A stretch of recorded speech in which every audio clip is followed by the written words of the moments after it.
Number one lesson I could offer you where your work is concerned is this: become so skilled, so vigilant, so flat out fantastic at what you do that your talent cannot be dismissed. Stop comparing yourself to other people.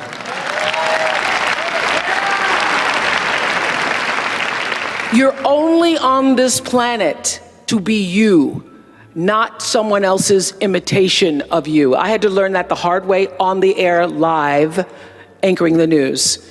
One night in my 20s, when I first started broadcasting, I was 19, moved to an anchor by the time I was 20, and I was just pretending to be Barbara Walters. I was just trying to talk like Barbara, act like Barbara, hold my legs like Barbara. And I was on the air and I hadn't read the copy fully, and I called Canada. And I did that on the air. I cracked myself up because I thought Barbara would never call Canada. And that little breakthrough, that little crack, that little moment that I stopped pretending allowed the real me to come through. Your life journey is about learning to become more of who you are and fulfilling the highest, truest expression of yourself as a human being. That's why you're here. First law is the third law of motion in physics, which says, for every action, there's an equal and opposite reaction.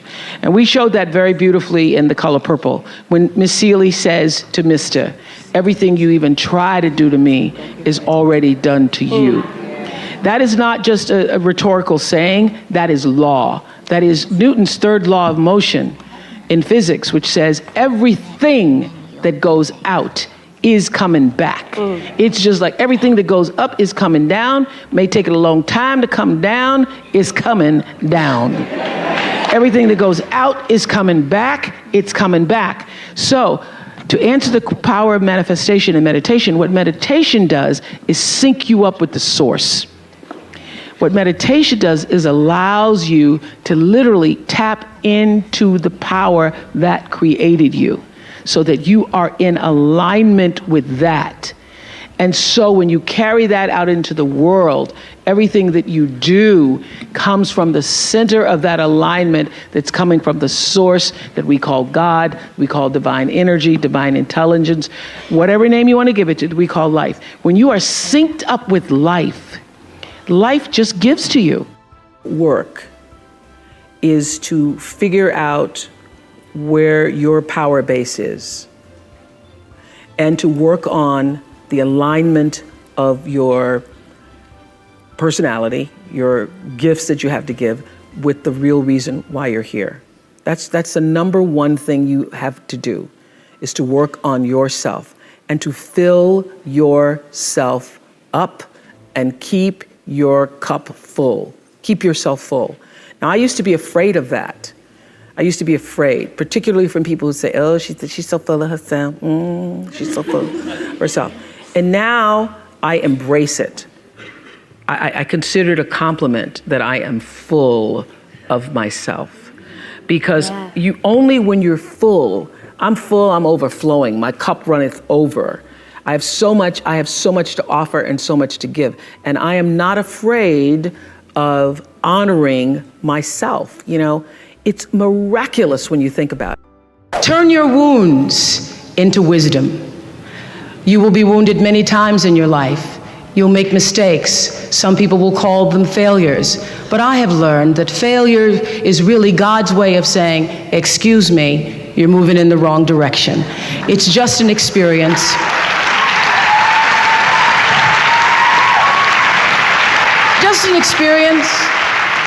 Just an experience.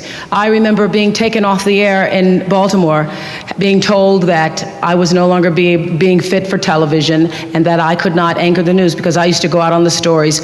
And my own truth was, even though I'm not a weeper, I would cry for the people in the stories, and which really wasn't very effective as a news reporter, to be covering a fire and crying because the people lost their house.